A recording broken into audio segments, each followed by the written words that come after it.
E aí a gente verifica a possibilidade, né, de você discutir casamento nulo, casamento anulável, ou às vezes até mesmo casamento inexistente, né? Seguindo aí a lição de Pontes de Miranda, que tem naquela escada pontiana, que o casamento, como ele é um negócio jurídico, né, um negócio jurídico de direito de família, que ele passaria por esses três pressupostos. Primeiro, o pressuposto de existência, verificamos se de fato existiu. Em existindo, a gente vai para o segundo pressuposto, pressuposto de validade. Em existindo, é válido, é nulo ou é anulável? E o outro pressuposto, que é o terceiro, que é o pressuposto de eficácia. Aquilo que existiu, aquilo que é válido, já tem plena eficácia ou está submetido a algum elemento acidental de termo, encargo ou condição? Nesse caso, alguns acreditam que você poderia dizer do casamento inexistente antes mesmo de você analisar a sua validade. Se esse casamento é nulo ou se esse casamento é anulável. Parte da doutrina entende que você pode perfeitamente advogar a tese de que antes do casamento ser nulo e anulável, a gente primeiro tem que analisar se de fato esse casamento existiu. E para que esse casamento exista, ele tem que preencher alguns elementos estruturais. E sem que esses elementos estejam presentes, né, eu não vou falar de nulidade de casamento. O casamento simplesmente não existiu. E aí a gente estaria falando de um casamento realizado sem consentimento, ou de um casamento celebrado em contrário, né, tudo que a lei diz como deve ser feito o casamento, que a gente já viu que é um ato muito formal, que exige uma série de requisitos, a obediência de um rito, e no caso do não atendimento de uma dessas formalidades, pode ser que esse casamento seja anulado. Então, quando a gente fala de um casamento onde não teve consentimento, você não está diante da possibilidade de anular o casamento, de declarar que o casamento é nulo ou anulável. Simplesmente ele não existiu. Aqui não funciona aquela regra de quem cala consente. Quem cala não casa. Quem cala não casou. Quem cala está diante de um casamento que não existiu. Que não existiu, melhor dizendo. Está diante de um casamento que não realizou. Certo? Então, nessa situação aqui, nós não temos que confundir aqui que se houve celebração ou não houve celebração, que a gente tem que verificar é que se não houve consentimento, de fato, não existiu casamento.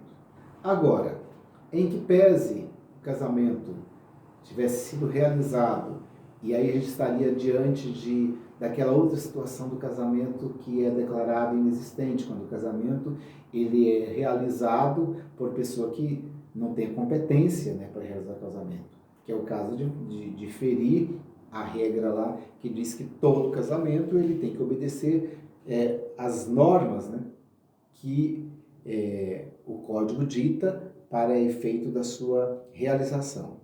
E dentre as normas que regulam a realização do casamento, nós temos a exigência de uma autoridade celebrante. E se essa autoridade celebrante de fato não tinha competência para realizar o casamento? Como é que vai acontecer? É lógico, se essa autoridade ela destoa completamente daquilo que seria a autoridade celebrante, nós vamos de fato estar aí diante de um casamento inexistente. E um passado, né, não muito distante assim, a gente que já viveu um pouquinho mais, né, do que vocês, a gente via aquela situação de, olha, casou lá na polícia, né? Será que o delegado de polícia é a autoridade competente para celebrar o casamento? Tinha aquela situação, sobretudo eu que sou de uma região de interior, do norte do país, onde se porventura tivesse uma relação sexual antes de casar, a menina teria se perdido, né? Ou teria caído na vida. E aí é uma questão de honra. O pai da moça pega o facão, pega a espingarda e pega esse moleque atrevido e nós vamos lá no seu doutor, né? O seu doutor delegado para fazer o casamento. Ali de fato, gente, nunca existiu casamento. É inexistente. Agora, suponhamos que a norma de organização judiciária diga que a autoridade celebrante do casamento possa ser o juiz de paz ou então o notário, e que não tenha a previsão para que o substituto desse notário ele realize o casamento. A gente sabe que você chega lá no cartório, tem alguém lá praticando todos esses atos, você pensa que ele é o notário. Mas às vezes ele não é o notário, ele não é o tabelião, que é o responsável, que é a autoridade celebrante, mas ele parece ser. E ele assim realiza esse casamento. Nessa situação, quando o casamento é feito lá no cartório, mas não foi o tabelião que fez o casamento, certo? Mas ele publicamente, né, dava a reconhecer que ele era a autoridade investida. Nesse caso, há sim a possibilidade desse casamento, apesar de ter sido feito ao arrepio da lei, porque não foi feito pela autoridade competente, né? Como essa autoridade parecia ser competente, nesse caso esse casamento vai ser válido porque milita a presunção aí pró-matrimônio, né? Não foi lá na delegacia casar, não foi lá no gabinete do promotor para casar. Procurou o cartório de registro de pessoas naturais, onde o processo de habilitação correu de maneira normal, onde ao final declarou a inexistência de impedimentos para a realização desse casamento, onde ao final foi emitida uma certidão dizendo que os noivos estavam aptos para convolar núpcias, naquele prazo decadencial de 90 dias que a gente já havia falado. Então, nessa situação aí, se quem realizou o casamento era alguém que estava lá, envolvido nas rotinas do cartório, mas ele não era o tabelião, mas dava a parecer ser o tabelião, apesar de não ser autoridade competente, esse casamento ele é considerado como realizado e não tem que dizer da sua inexistência. Agora, quando nós estamos diante da falta de consentimento, nesse caso aí, gente, não tem dúvida, o casamento não existiu. A ausência total de consentimento não existiu. A gente pode, mas como assim? É difícil. A gente pensar assim, alguém que fica calado, né? Se não respondeu, se deseja receber como marido, como esposa, como mulher, e permaneceu em silêncio, a gente vê de maneira muito clara que, de fato, o casamento não existiu. Porque aqui não é aquela história de quem cala consente. Mas nós temos a possibilidade de realização do casamento mediante procuração, né? Faz uma procuração pública com poderes específicos para realizar o casamento, celebrar o casamento. Se essa procuração ela não tinha poder específico, só fala, nesse caso, esse casamento ele não realizou, porque para ter o consentimento para casar tinha que ter um poder específico em relação a essa possibilidade. Se isso não existiu, nós não temos consentimento. Certo? Quando a gente fala de uma coação absoluta, certo? Que alguém ele é obrigado, não sei como é que a gente poderia vislumbrar isso, né? Então, se você amarrasse uma corda aí, ou um instrumento que desse um choque, alguém perguntasse, a pessoa não poderia falar, mas ela fosse, certo? Num ato reflexo, né, de balançar a cabeça como se estivesse assentindo. E se ao final viu que isso não era, de fato, um consentimento e era uma coação absoluta, e nós estaríamos diante de um casamento inexistente. O que não se confunda com aquele que, movido pelo temor, né, que lhe foi prometido, né, pelo mal que lhe foi prometido, e que casa. Olha, se você não casar, vou matar sua família inteira. E a pessoa com medo disso casa. Nesse caso, o casamento realizou. Não é caso de inexistência, o casamento existiu. Ela não quis pagar para ver, casou, mesmo contra a vontade.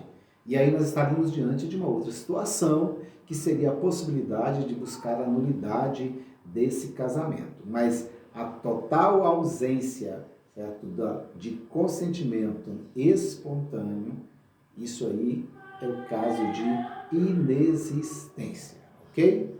Então, a inexistência é quando não tem consentimento ou quando é realizado por autoridade que não seja competente para a celebração do casamento. O nosso código atual, lá no artigo 1550, ele considera anulável o casamento celebrado por autoridade incompetente, ratione loci, ou seja, em razão do lugar da celebração. Ou ratione personário, né, em função do domicílio dos nubentes.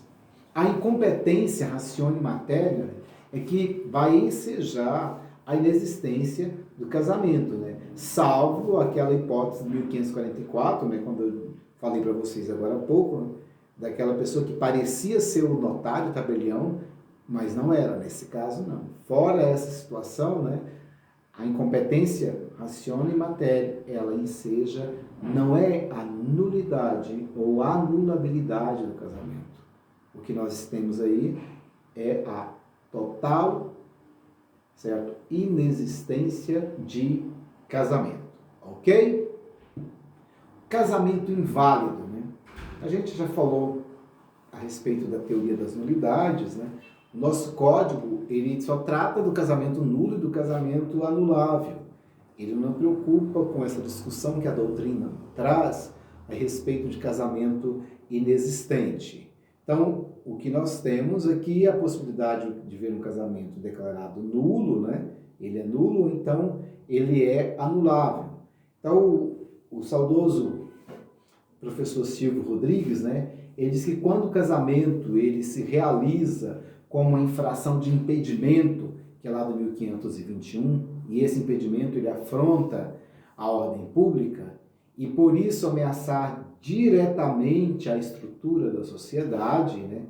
A forma de reação é violenta, o que vai fulminar de nulidade o casamento que veio a realizar com ofensa a um daqueles incisos lá do artigo 1521. Agora, a gente verificou com vocês, quando falávamos, né, da oposição de impedimentos para o casamento, a análise lá do artigo 1521, 1522, nós dissemos à época que o juiz ele poderia de ofício se pronunciar a respeito da presença de um impedimento para o casamento. Agora aqui, queridos, não confunda. A possibilidade de manifestação de ofício por parte do juiz é somente no momento anterior ao casamento. É quando esse casamento ainda não foi celebrado. É quando nós estamos diante de um processo de habilitação para o casamento. Nesse caso, o juiz, tendo conhecimento, ele pode pronunciar de ofício. Agora, uma vez que o casamento foi realizado, né, o juiz não pode mais pronunciar de ofício. Suponhamos que o juiz, sentado lá no sofá de sua casa, assistiu uma matéria e que foi descoberto aí 2 irmãos que acabaram casando. Um país de dimensão continental, igual o nosso, alguém que veio lá do Maranhão para tentar a vida em Goiânia, só que chegou aqui, encontrou uma pessoa, se enamorou por essa pessoa, que era filho de um caminhoneiro, né, que trabalhava justamente fazendo viagens para o norte, e lá também se enamorou com outra pessoa, e lá teve um filho. Um não sabia da existência do outro. Um não sabia que era irmão do outro e só veio descobrir depois. O juiz, assistindo a essa reportagem, não pode chegar no outro dia do lado do seu gabinete e startar um processo de anulação desse casamento. Não, ele não pode fazer isso de ofício. Só pode agir de ofício no caso de oposição de impedimentos. E quando eu falo de oposição, eu estou falando de uma fase anterior ao casamento, à sua celebração. Eu estou falando do processo de habilitação para o casamento. Então, esse casamento que é feito infringindo uma das regras lá de impedimentos do artigo 1521, ele, apesar de ser nulo, enquanto por decisão judicial não for decretada a sua nulidade transitada em julgado, esse casamento vai existir e vai produzir todos os efeitos. Lembrando da regra do casamento putativo, que a gente já viu com vocês. Certo? Então, quando o casamento, né, é nulo, a ação adequada é a ação declaratória de nulidade. E quando é anulável, requer a propositura da ação anulatória, que também vai surtir efeito a partir da sentença, né, que julgar. Agora, tanto faz a ação declaratória de nulidade do casamento como a ação anulatória, essas duas ações são ações de Estado e versam sobre direitos indisponíveis. Por isso que essas ações têm por consequência, né, a obrigatoriedade da intervenção do Ministério Público como fiscal da lei, de acordo com o artigo 178 a 181, certo? Mas não vai mais exigir, porém, a participação do curador do vínculo, mas o Ministério Público ele tem que intervir. Não se opera os efeitos da revelia, né, do artigo 345, inciso 2 do Código de Processo Civil. Não vai se presumir como sendo verdadeiros fatos não contestados, isso não tem como ser aplicado aqui. Também não existe o ônus da impugnação especificada lá do artigo 341, certo? O que não levaria à presunção de verdadeiros fatos não impugnados de maneira específica. O prazo para a propositura da ação anulatória, a gente sabe que ele é decadencial. Agora, a ação declaratória pode ser ajuizada nos casos em que não se estabeleceu o vínculo da relação jurídica entre as partes, e aí é imprescritível. Alguns efeitos dessa declaração de nulidade merece que a gente traga aqui o destaque. Primeiro, o casamento nulo não produz o efeito de antecipar a maioridade pela emancipação, salvo no caso daquele que realizou o casamento imbuído de boa-fé, igual a gente viu quando analisou o casamento putativo. Aquele que estava de boa-fé até a sentença que decretou a nulidade desse casamento, todos esses efeitos vão ser destinados, né, para essa pessoa que estava de boa-fé. Agora, nulo casamento, o pacto antinupcial de caráter acessório também vai seguir aí o mesmo caminho, vai ser nulo, né? Nulo principal, o acessório, por força, né, desse princípio de que o acessório segue o principal, também será nulo, certo? Agora, gente, precisamos verificar em relação a esse casamento, né, que é nulo ou anulável, os princípios da putatividade que a gente já tinha analisado com vocês, né? Se a pessoa estava de boa fé, todos os efeitos lhe alcançarão. Aqui é quando a gente analisou o casamento putativo, lembra de que a regra que existe, né, para reconhecimento do casamento putativo é justamente para mitigar todo o rigor lá do artigo 169, de que aquilo que é nulo não convalesce nem pelo decurso do tempo. Significa que o que é nulo não produz nenhum efeito. Agora, o casamento não é um negócio jurídico qualquer. Então, por essa situação de ser algo totalmente diferente, não vai aplicar aqui a regra do direito romano, né?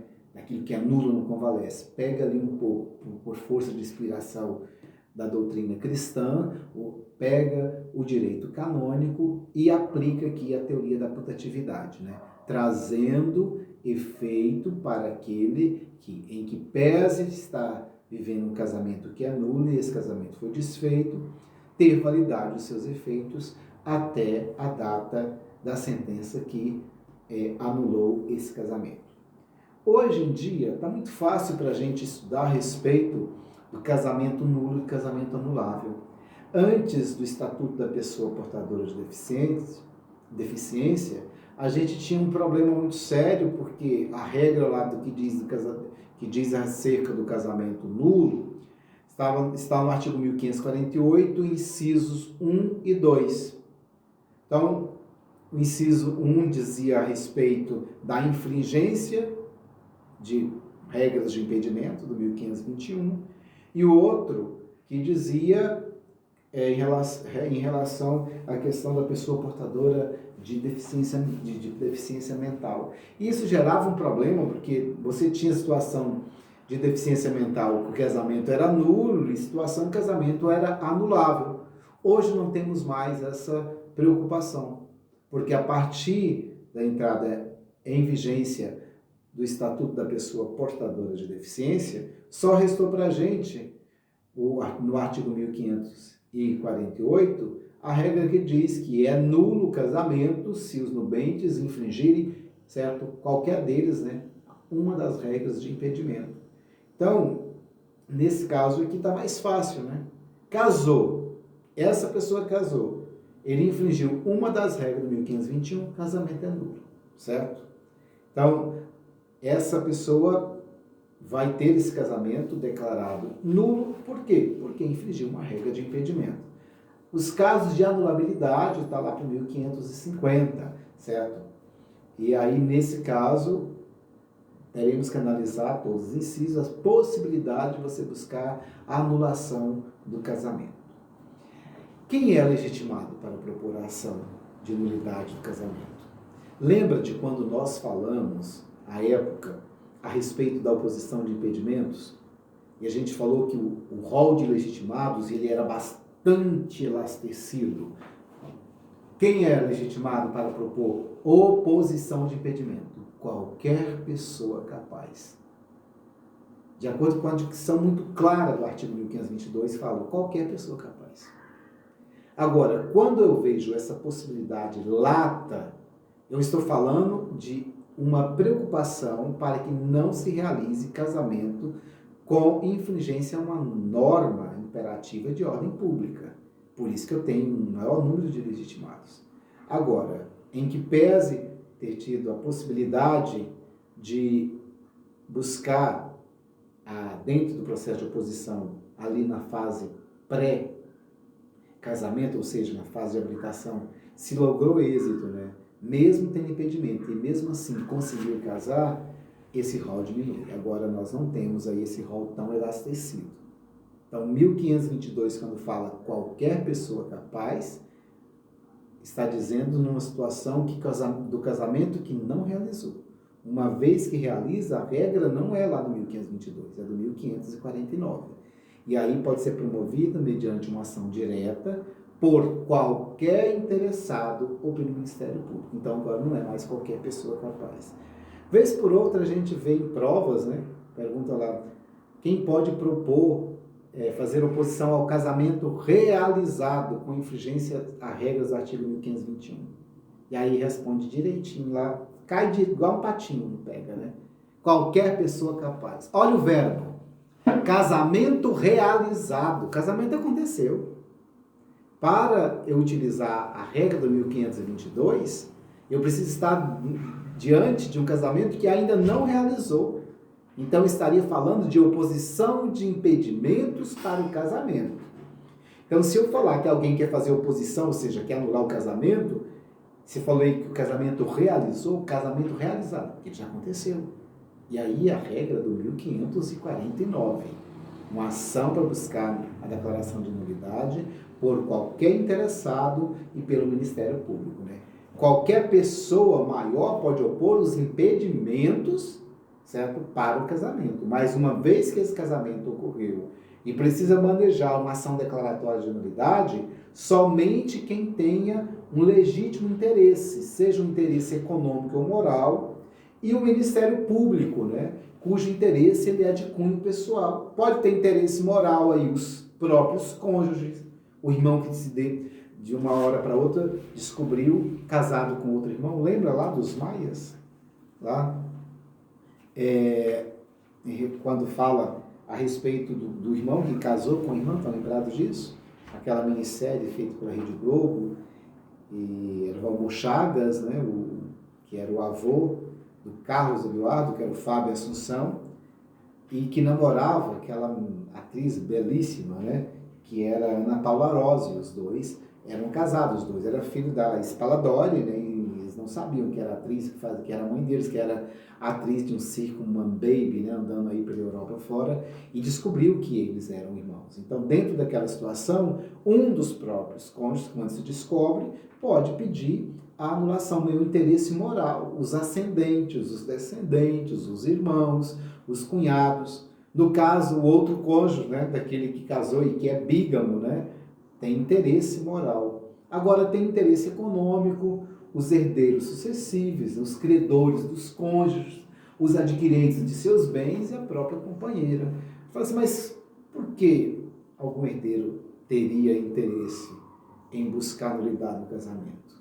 Lembra que eu falei para vocês que o artigo 1829, quando fala da ordem da vocação hereditária dentro de um contexto de sucessão legítima, deixa o cônjuge numa situação muito privilegiada, porque ele começa herdando em concorrência com os descendentes, depois ele herda em concorrência com os ascendentes, depois ele herda por ele mesmo, sem concorrer com ninguém, antes dos colaterais, até o 4º grau. Imagina a situação de um casamento realizado com infringência de regras de impedimento do 1521, onde essa pessoa, ela não tenha pai, ela não tenha mãe, ela não tenha filhos. Então, se porventura essa pessoa morreu, quem seria o herdeiro? O cônjuge. Sozinho. Ainda que fosse casado no regime da separação total de bens. É lógico que surge aí o interesse dos herdeiros sucessivos de buscar a nulidade desse casamento. Uma vez declarada a nulidade, o casamento não existiu. Não existindo casamento, não tem cônjuge. Não tendo cônjuge, não tem herança. E a herança vai direto para o colateral, porque vai analisar descendente, não tem. Ascendente, não tem. Cônjuge, opa, não tem mais, anulou. Não era cônjuge. Vai para os colaterais. E nesse caso, nessa situação hipotética, os irmãos poderiam ter um legítimo interesse para propor anulação desse casamento. Essa ação declaratória de nulidade, né, quando o casamento é nulo, cabe, né, gerando o efeito aí, considerado retroativamente a data que esse casamento durou, sempre olhando para as regras da putatividade. Vai ter efeito para quem estava de boa fé. Se os dois estavam de boa fé, ou seja, os dois ignoravam a regra de impedimento, os dois vão ser beneficiados. Se somente um estava de boa fé, somente aquele que estava de boa fé é que vai ter os efeitos, né? A gente já analisou essa questão aí da putatividade, né? Isso vocês já sabem, né? Qual é o efeito se o casamento é nulo? É como se tivesse ocorrido o divórcio, né? Quando ocorre o divórcio, você olha para o regime de bens, que regia ali o casamento, e aí você vai aplicar, né? Se é comunhão parcial, partilha. Se é comunhão universal, faz a meação. Parcial partilha aquilo que foi adquirido de forma onerosa após o casamento, certo?